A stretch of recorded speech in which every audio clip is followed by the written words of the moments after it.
Sir చూస్తే IT jobs అనగానే చాలా మంది ఇట్స్ బోరింగ్ అని అంటుంటారు. ఇట్స్ రియల్లీ బోరింగ్ కదా సార్? మీరు చేసే anchoring is it boring for you? No. Boring అనేది ఏది ఉండదు.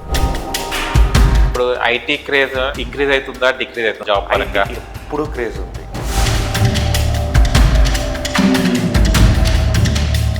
చాలా వరకు 40 years వచ్చిన వాళ్ళను కంపెనీలో కంటిన్యూ చేయరని వింటారు. ఇప్పుడు నాకు 43, నేను ఇంకా ఐటీలో ఉన్నాను, నన్ను ఎవరు తీసేయలేదు.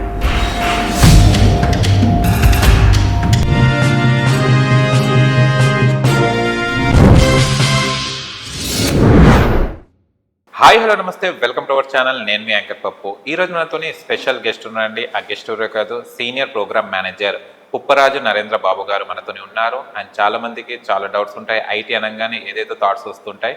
ఇప్పుడు ఆ థాట్స్ని సార్ని అడిగి తెలుసుకోవడానికి ప్రయత్నిద్దాం. నమస్తే సార్, ఎలా ఉన్నారు? బాగున్నాను. ఓకే సార్, చూస్తే ఐటీ జాబ్స్ అనగానే చాలా మంది ఇట్స్ బోరింగ్ అని అంటుంటారు. ఇట్స్ రియల్లీ బోరింగ్ కదా సార్? ప్రొఫెషనల్ని ఎంజాయ్ చేయొచ్చా? బోరింగ్ అనేది ఏది ఉండదు. ఏ జాబ్ బోరింగ్ ఉండదు. ఇప్పుడు ఫర్ ఎగ్జాంపుల్ మీరు చేసే anchoring is it boring for you? No. మీ చేసే వర్క్ని మీరు ఎంజాయ్ చేయగలిగితే బోరింగ్ ఉంటుంది. రెండోది, కాన్సెప్చువల్గా డేటా పెట్టుకొని పర్ఫెక్ట్గా వర్క్ చేయగలిగారంటే మీకు అక్కడ బోర్ ఉండదు. అది ఒక అప్లికేషన్ డెవలప్ చేస్తున్నారు, వెబ్ అప్లికేషన్ కానివ్వండి, విండోస్ అప్లికేషన్ ఏదైనా కానివ్వండి, అది డెవలప్ చేసేటప్పుడు ఆ రిజల్ట్ని చూసినప్పుడు మీకు బోర్ అనిపించదు. మీకు రిజల్ట్ కనపడకపోతే నాకు రిజల్ట్ కనపడలేదని ఎయిదర్ ఫియర్ ఉంటుంది, లేకపోతే బోర్ ఉంటుంది. అరే రావట్లేదురా, ఏం చేయాలా, మనం ఏమో కంప్లీట్ చేస్తామన్నాం, మేనేజర్ కమిట్మెంట్ ఇచ్చాం, మేము చేయలేకపోతున్నాం. అప్పుడు బోరింగ్ కన్నా ఫియర్ కనపడిద్ది. ఆ డిజైర్డ్ రిజల్ట్ని మీరు కంటెదురుగా చూడగలుగుతున్నారంటే బోరింగ్ ఎలా కనపడుతుంది? బోరింగ్ అక్కడ ఛాన్స్ ఎక్కడ ఉంది? Nothing is board. When you love your work you will enjoy. IT అనేది బోర్ అనేది కాదు. ఐటీలో చాలా నేర్చుకోవచ్చు. That's what I can say. Okay, చాలా నేర్చుకోవడానికి ఉంటుంది. ఎవ్రీడే లెర్నింగ్ అని లాస్ట్ టైం నేను చెప్పాను. అదే కంపల్సరీ ఎవ్రీడే కొత్త ఇన్ఫర్మేషన్, కొత్త టెక్నాలజీ, కొత్త వే ఆఫ్ డెవలప్మెంట్ సీనియర్ దగ్గర నుంచి నేర్చుకోవటం, పక్కన పియర్స్తో నేర్చుకోవటం. ఇప్పుడు మీరు ఒక విధంగా డెవలప్ చేస్తారు, నేను ఒక విధంగా డెవలప్ చేస్తాను. దాంట్లో ఏది బెస్ట్? ఓకే. సో అక్కడ కొత్తగా నేర్చుకోవడానికి ఉంటుంది, కానీ బోరింగ్ ఉండదు. ఓకే. ఐటీ జాబ్ హోల్డర్ ఎన్ని అవర్స్ స్పెండ్ చేస్తారు సార్ వర్క్ మీద? టైం అనేది లిమిట్ లేదండి. ఓకే. బేసిక్గా work hours 8 work hours per day. Any employee, any company, any organization, అది ఐటీ కానివ్వండి, నాన్ ఐటీ కానివ్వండి, ఎక్కడైనా 8 hours is your work. Okay. 8+1 hour lunch break with normal breaks అంటాం. ఇప్పుడు మనం వర్క్ అసైన్ చేస్తాం. ఓకే. 40 అవర్స్లో ఇది వీక్లో ఈ వర్క్ను కంప్లీట్ చేయాలంటాం. కొంతమంది 24 అవర్స్లో కంప్లీట్ చేస్తారు. కొంతమంది 40 అవర్స్ సరిపోక 50 అవర్స్ వర్క్ చేస్తారు. బట్ వర్క్ అసైన్ అయ్యేది 40 అవర్స్కి. ఓకే. సో అక్కడ హెవీ టైం తీసుకోవాల్సి వస్తుంది, ఇక్కడ తక్కువ టైం తీసుకోవాల్సి వస్తుంది. ఇది డిపెండ్స్ ఆన్ ద ప్రాజెక్ట్. కొన్ని టైమ్స్ ఏమవుతుందంటే కస్టమర్కి చాలా అర్జెంటుగా డెలివరబుల్స్ ఇవ్వాల్సి వస్తుంది. అప్పుడు ఏం చేస్తాము? We will request the employee or a customer deliverable కోసం ఎంటైర్ టీమ్ స్ట్రెచ్ చేస్తుంది late hours. Okay. Actual work hours 8 అవర్సే. Project to project, company to company, manager to manager, work to work vary అవుతుంది. Okay. అసలు ఇప్పుడు IT craze increase అవుతుందా decrease అవుతుందా sir job పరంగా? ఐటీకి ఎప్పుడు క్రేజ్ ఉంది. 1998 నుంచి ఐటీ క్రేజ్ ఉంది. క్రేజ్ అనేది ఎప్పుడు తగ్గదు. ఐటీలో కొత్త టెక్నాలజీస్ రావాల్సిందే, కానీ ఐటీ క్రేజ్ అనేది ఎప్పుడు తగ్గదు. ఓకే. ఒకప్పుడు మనం మొత్తం .NET జావా బుక్స్లో చదివేవాళ్ళం. ఇప్పుడు బుక్స్ అవసరం ఉందా? ఎక్కడన్నా ఒక్కరన్నా ఒక ఇన్ఫర్మేషన్ కావాలంటే బుక్లోకి వెళ్తున్నారు. ఎక్కడికి వెళ్తున్నారు? ఫస్ట్ సెర్చ్ చేస్తారు. గూగుల్ కన్నా ఇప్పుడు యూట్యూబ్లో వెళ్ళిపోతారు. ఫస్ట్ పోగానే ఇన్ఫర్మేషన్ ఎక్కడ వెతుకుతున్నారు? యూట్యూబ్లో ఉందా అని వెతుకుతున్నారు. ఎందుకు? సాఫ్ట్వేర్ బాగుంది. ఒక ఇన్ఫర్మేషన్ గూగుల్లో కంటెంట్గా ఉంటే బదులు అదే ఇన్ఫర్మేషన్ విజువలైజ్లో ఉంటే నాకు ఇంకా ఎక్కిద్ది నా మైండ్కి. ఒక నార్మల్ కంటెంట్ రీడ్ చేసేదానికన్నా ఒక విజువల్ గ్రాఫిక్లో సంబడి ఎక్స్ప్లెయిన్ చేస్తున్నాడు అంటే అది ఇంకా నాకు ఫాస్ట్గా ఎక్కిద్దని నేను ఫస్ట్ యూట్యూబ్లో చూస్తాను. ఎస్. ఆ ఇన్ఫర్మేషన్ దొరక్కపోతే నెక్స్ట్ సెర్చ్ గూగుల్లోకి వెళ్తాను. అంటే ఒకప్పుడు టెక్స్ట్ బుక్లో ఉన్న 2000 ఎరా నుంచి ఇవాళ వీడియో ఎరాకి వచ్చేసాం. ఈ వీడియో ఎరా నెక్స్ట్ లెవెల్ ఎలా తీసుకెళ్తాం మనకే తెలియదు, ఏం కొత్తగా వస్తుందో మనకే తెలియదు. అలాంటప్పుడు ఎక్కడ ట్రెండ్ తగ్గిద్ది? ఐటీ ట్రెండ్ తగ్గే ఛాన్సే లేదు. కొత్తగా జనరేటివ్ ఏఐ అని వచ్చింది, ఆర్టిఫిషియల్ ఇంటెలిజెన్స్ అని.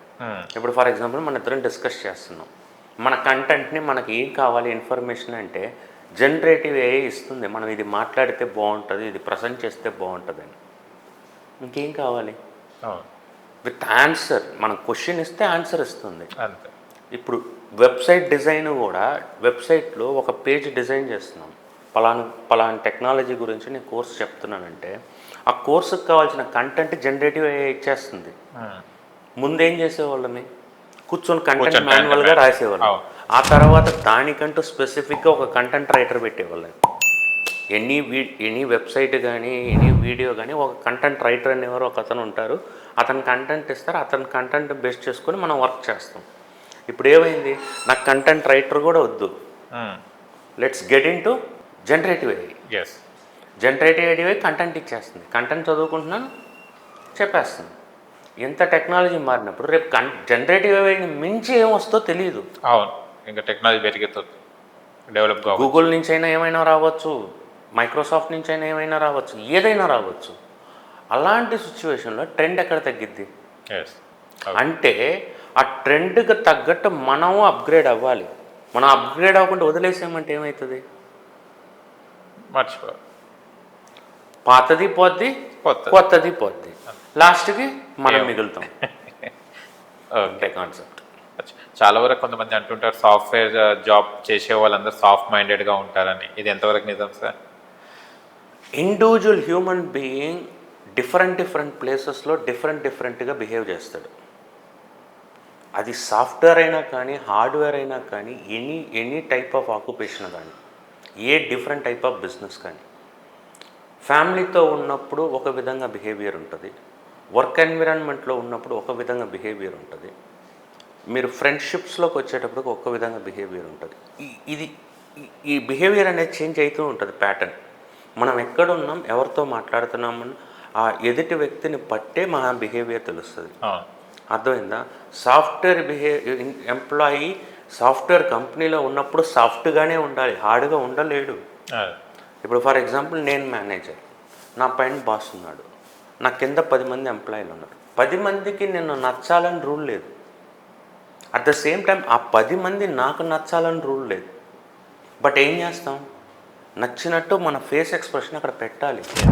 దట్స్ ద మినిమం రీజన్, అవునా కదా? సో అది ఒకటి కాకుండా ఈ ఎంప్లాయీ మనకు తెలియకుండా మన బాస్తో డైరెక్ట్గా మాట్లాడి మన వెనకాల మన గురించి కంప్లైంట్ ఇస్తాడు, అతను నాతో బిహేవియర్ సరిలేదని. మన బాస్ మనకు తెలియకుండా దాన్ని వెరిఫై చేసి మనల్ని పిలిచి ఇక్కడ నువ్వు తప్పు చేస్తున్నావు చూసుకో అని చెప్తారు. ఎన్ని ప్రెషర్స్ నడుస్తుంటాయి. ఏ ఎంప్లాయీకి మీరు అన్న క్వశ్చన్ ప్రకారం ఆన్సర్ రాదు, సాఫ్ట్ లేదు, హార్డ్ లేదు. బేస్డ్ ఆన్ ద సిచ్యువేషన్ ఆ పర్టికులర్ టైంలో బాస్ అయితే ఎలా బిహేవ్ చేస్తున్నాడు, సబార్డినేట్ అయితే ఎలా బిహేవ్ చేస్తున్నాడు, అమ్మా నాన్నతో ఎలా బిహేవ్ చేస్తున్నాడు, ఫ్యామిలీ పర్సన్తో ఎలా బిహేవ్ చేస్తున్నాడు, ఫ్రెండ్స్తో ఎలా బిహేవ్ చేస్తున్నాడు, అంతే. ఓకే, అవుట్ సైడ్ సొసైటీతో ఫ్రెండ్లీగా ఉంటున్నాడా, కోపంగా ఉంటున్నాడా, లేకపోతే ఏదైనా గొడవ చేసుకుంటున్నాడా, that all create your as a person. Okay, ఇప్పుడు అన్ని దిక్కుల ఒకేదాకా ఎవరు ఉండలేరు. ఓకే, మేము విన్నది ఏంటి సార్ అంటే ఆల్ ఐటీ కంపెనీస్ చాలా వరకు 40 years వచ్చిన వాళ్ళను కంపెనీలో కంటిన్యూ చేయరని విన్నాం, ఇది ఎంతవరకు నిజం sir? 100% highly impossible that terminology. Okay, 40 ఏళ్ళు అయిపోతే నేను జాబ్ 40 ఏళ్ళ తర్వాత ఏం చేయాలి? అది కూడా ఇంట్లో కూర్చుంటాడా? కూర్చోలేడు, ఏదో ఒకటి చేయాలి కదా. ఇప్పుడు నాకు 43, నేను ఇంకా ఐటీలో ఉన్నాను, నన్ను ఎవరు తీసేయలేదే, నన్ను ఎవరు తీసేయలేదు. నాకు తెలిసిన నా మేనేజర్ 62 ఏళ్ళకి రిటైర్డ్ అయ్యాడు. నాకు తెలిసిన నా మేనేజర్ 52 ఏళ్ళకి హెచ్సిఎల్ నుంచి విప్రోకి వచ్చాడు. ఓ యాజ్ లాంగ్ అస్ మీరు ఈ పర్టిక్యులర్ జాబ్ నాకు వద్దు అని మీరు అనుకుంటే, ఇండివిజువల్ ఐటీ ఎంప్లాయీ అనుకునేంతవరకు ఏ company say no to you. సడన్గా వచ్చేసి నాకు ఈ ఎంప్లాయ్మెంట్ వద్దు, నాకు ఈ కంపెనీ వద్దు, నువ్వు ఫీల్ అయితే నువ్వు వెళ్ళిపో. కంపెనీ అయితే నిన్ను వద్దనలేదు. ఓకే. బిజినెస్ రీజన్తో కంపెనీ నిన్ను వద్దంటం వేరు, టోటల్గా నీకు ఏజ్ బార్ అయింది నువ్వు వద్దంటం వేరు. ఎవరికి ఏజ్ బార్ లిమిట్ లేదు. 60 బేసిక్గా ఇండియన్ రూల్ ప్రకారమైన ఇంటర్నేషనల్ రూల్, రిటైర్మెంట్ రూల్, అది బై డిఫాల్ట్ ఉంది. అంతే తప్ప 40 ఇయర్స్కి అయితే ఏం లేదు. ఓకే. ఒక ఐటీ హోల్డర్ జాబ్ చేసే అబ్బాయి కనుక ఫారిన్ కంట్రీస్కి వెళ్తే వాళ్ళకు ఎలా ఉంటుంది సార్ శాలరీ, ఇన్కమ్? డబుల్ ఉంటుంది. ఎనీ ఐటీ ఎంప్లాయీ డ్రీమ్ ఏంటి? ఇండియాలో ఉన్న IT employee dream foreign other countries 1 year అన్నా యుఎస్ఓ, యూకేనో, ఆస్ట్రేలియానో వెళ్ళి 1 or 2 years ఉండి మంచిగా క్యాష్ సెట్ చేసుకొని బ్యాక్ వచ్చేసి ఇంట్లో ఉండాలి. ఎవరి డ్రీమ్ ఉంటుందా? కొంతమంది నేను అక్కడికి వెళ్ళిపోయి అక్కడే సెటిల్ అవ్వాలని ఉంటారు. కొంతమంది వెళ్ళామా హిట్ అండ్ రన్ క్యాష్ చేసుకున్నాము వచ్చేసాము ఇక్కడ ఫ్యామిలీతో హ్యాపీగా ఉండాలని. ఫారిన్ అనేది ఇవాళ రోజున ఒక ట్రైన్ ఎక్కేలాగా తయారైంది. అవును. అంటే ఇప్పుడు మన సాఫ్ట్వేర్ జాబ్ బేసిక్ శాలరీ ఎంత ఉంటుంది సార్ స్టార్టింగ్లో మినిమం? అది చెప్పలేమండి, కంపెనీ టు కంపెనీ. ఓకే. చిన్న కంపెనీ అయితే మినిమం వేజెస్ 15,000, పెద్ద కంపెనీ అయితే 40,000 50,000 కూడా పే చేస్తున్నారు. ఓకే. ఎప్పుడైనా ఒక ఫ్రెషర్ జాబ్ జాయిన్ అయితే 15 నుంచి 50,000 మధ్యలో రేంజింగ్ అవుతుంది. నేను సజెస్ట్ చేసేది first 1 or 2 years don't think about money. 1 or 2 years. Okay. Think about the knowledge you are going to gain.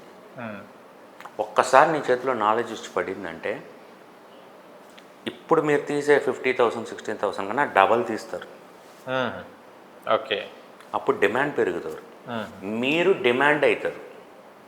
ఇప్పుడు ఫర్ ఎగ్జాంపుల్ మీరు ఒక యాంకర్, ఒక చిన్న కంపెనీలో యాంకరింగ్ స్టార్ట్ చేశారు. అక్కడ సబ్జెక్ట్ నేర్చుకున్నారు. సబ్జెక్ట్ నేర్చుకొని ఏం చేశారు, ఒక 2 years అయింది. మీకు యాంకరింగ్ ఎలా చేయాలన్న అర్థం మీకు క్లారిటీ ఉంటుందా లేదా? యాంకరింగ్ ఎలా చేయాలన్న అర్థం క్లారిటీ ఉంటుందా లేదా? ఆ క్లారిటీని బేస్ చేసుకొని మీరు ఏం చేస్తారు, నెక్స్ట్ కంపెనీకి మీరు ఇది నా పొటెన్షియల్, ఇది నా ప్రొఫైల్. అప్పుడు మీరేమవుతారు, వాళ్ళు మీరు అడిగిన అమౌంట్ ఇచ్చి వాళ్ళకి నీడ్ ఉంటే దే విల్ పిక్ యూ. అప్పుడు మీరు డిమాండ్ అవుతున్నారా లేకపోతే మీరు స్వామి నాకు జాబ్ అని లేదు, డిమాండబుల్. It's a demand. ఇక్కడ ఎలా ఉంటుందంటే ఇండస్ట్రీలో, ఎనీ ఇండస్ట్రీ డిమాండ్ సప్లై. నా దగ్గర టాలెంట్ ఉంది, నేను డిమాండ్ చేస్తున్నాను, వాళ్ళకి అవసరం ఉంటే తీసుకుంటారు. వాళ్ళకి డిమాండ్ లేదంటే నన్ను లెక్క చేయరు, నా దగ్గర డిమాండ్ లేకపోతే నేను లెక్క చేయను. ఇక్కడ ఎవరు హ్యూమన్ రిలేషన్షిప్తో వర్క్ చేస్తున్నారు చెప్పండి? ఇట్స్ ఆల్ అబౌట్ ఈ కంపెనీకి నేను వర్క్ చేస్తున్నాను. సిటిఎస్ అనే పెద్ద కంపెనీ బ్రాండ్ని చూసి పని చేస్తున్నామా? ఫస్ట్ జాయిన్ అయ్యేటప్పుడు కంపెనీ బ్రాండ్ని చూసి పని చేస్తున్నాం. కంపెనీ సీఈఓ ఇతనికి శాలరీ వేస్తున్నాడా? కంపెనీ సీఈఓ ఇతని కెరియర్ని డిసైడ్ చేస్తున్నాడు? ఎవరు డిసైడ్ చేస్తారు? మన ఎక్స్పీరియన్స్. మీ బాస్. యార్ మీ బాస్ ఇతను బాగా చేస్తున్నాడు, ఇతను నా ప్రాజెక్టుకు పనికి వస్తాడంటే నీకు సెలెక్ట్, నీకు అప్రైజ్, రేటింగ్. అంటే పెద్ద బ్రాండ్లో ఇవన్నీ గొడుగులు, అంబ్రెల్లాస్. ఒక్కొక్క ఎంటిటీ అనేది ఒక్కొక్క అంబ్రెల్లా. ప్రతి అంబ్రెల్లా కింద డివిజన్స్ ఉంటాయి, డివిజన్ కింద టీమ్స్ ఉంటాయి, టీంకి మేనేజర్స్ ఉంటారు. అర్థమైందా? సో ఇక్కడ ఇంతే, ఇలాగే జరిగిద్ది. శాలరీ ప్యాకేజ్ అయినా, కెరియర్ గ్రోత్ అయినా, ఇవన్నీ ఇలాగే జరిగాయి.